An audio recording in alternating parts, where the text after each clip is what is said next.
Friends, आज हम लोग समझने जा रहे हैं एम्ब्रियो फाइटा। सबसे पहले इस बात को समझते हैं कि ये जो वर्ग है इसके अंदर 3-4 फाइलम आते हैं। इसमें जो 3 फाइलम है ब्रायोफाइटा, टेरिडोफाइटा और जिम्नोस्पर्म, इसके ऊपर प्रतियोगी परीक्षाओं में बहुत कम सवाल पूछे जाते हैं। इसलिए इसको हम लोग सिर्फ उन क्वेश्चंस को टच करेंगे जो कि एग्जाम में पूछे जाते हैं। बाकी इधर उधर बहुत ज्यादा इसकी डिटेल में नहीं जाएंगे। एक वर्ग है एंजियोस्पर्म, जिसमें थोड़ा सा इंट्रोडक्शन दिया है, जिसको हम लोग बाद में आगे और कंटिन्यू करेंगे और इसको डिटेल में समझेंगे। तो सबसे पहले एम्ब्रियोफाइटा को समझते हैं। तो अगर हम लोग बैक्टीरिया के बाद इसके बाद हम लोग आगे आते हैं तो हम लोग देखते हैं कि जो है ब्रायोफाइटा है। ब्रायोफाइटा ये एक प्रकार के प्रिमिटिव प्लांट्स हैं और यहाँ पर अभी तक का वैस्कुलर टिश्यूज अभी नहीं आए हैं, मतलब कि जड़, तना, पत्ती, इन सब का फॉर्मेशन नहीं हुआ है, ट्रू रूट्स नहीं आई है।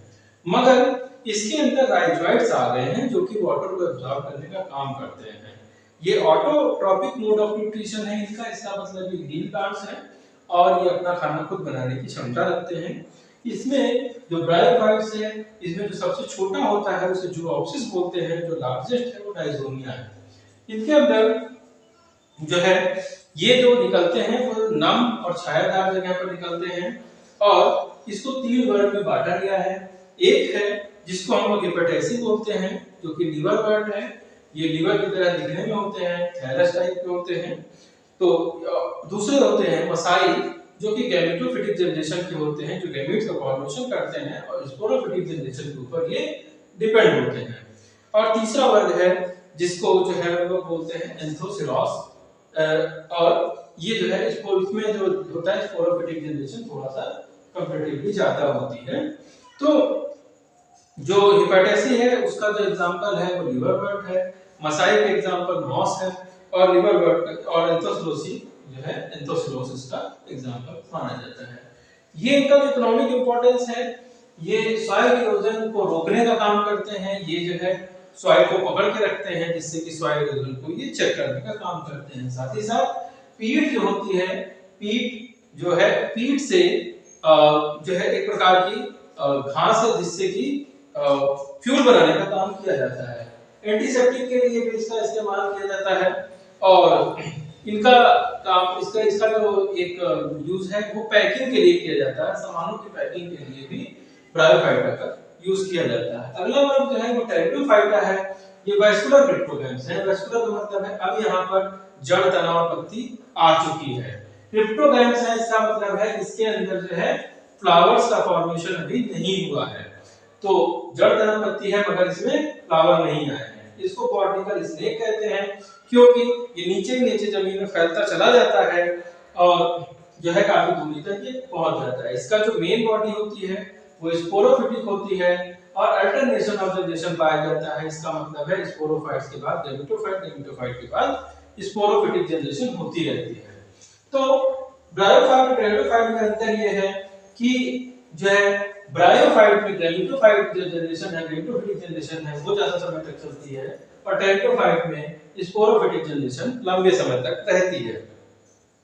इसमें कई सारे इसके इकोनॉमिक इंपॉर्टेंस है। इसमें सीड का फॉर्मेशन इनमें भी नहीं होता है क्योंकि इसके अंदर फ्लावर्स नहीं होते हैं और सीड के फॉर्मेशन के लिए फ्लावर की जरूरत होती है। यहाँ पर इसका इस्तेमाल जो है फर्टिलाइजर के रूप में किया जाता है।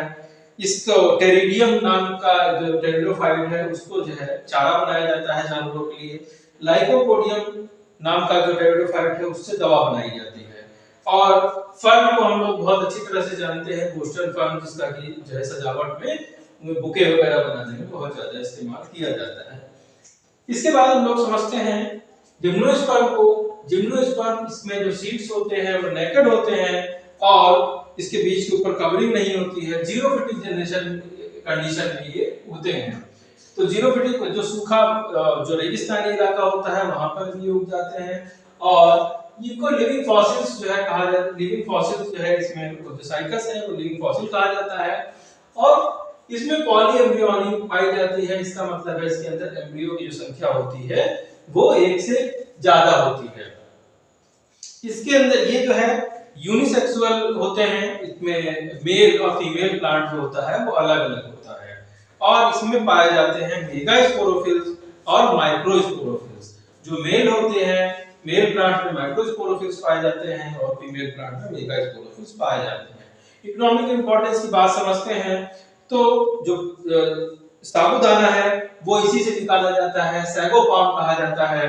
और जो इसी और चीड़ जो है, चीड़, सिकोया, देवदार, फर, स्प्रूस, ये सब जो इनकी जो लकड़ियां होती हैं वो फर्नीचर बनाने के काम आती हैं। वहीं पर इफेड्रा नाम के पौधे से जो है इफेड्रिन बनाया जाता है, जिससे कि खांसी की दवा बनाई जाती है। पाइनस से तारपीन का तेल निकाला जाता है, जिसका कि पेंट वगैरह करने में इस्तेमाल किया जाता है।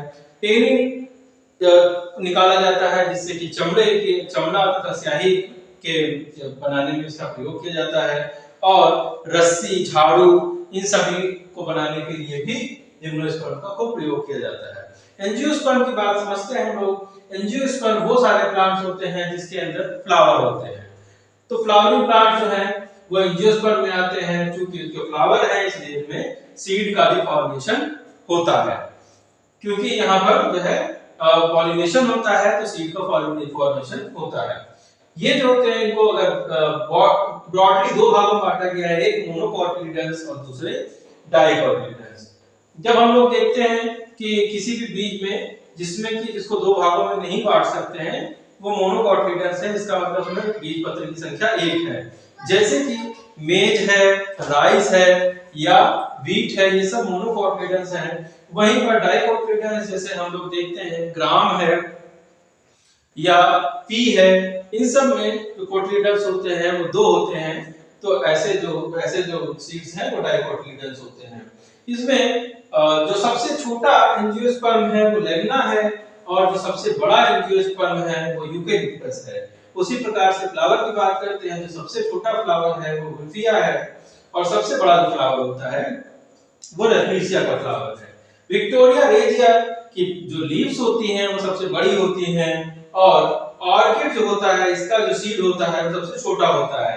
वहीं पे लोडोसिया जो होता है इसका जो सीड होता है वो सबसे बड़ा होता है।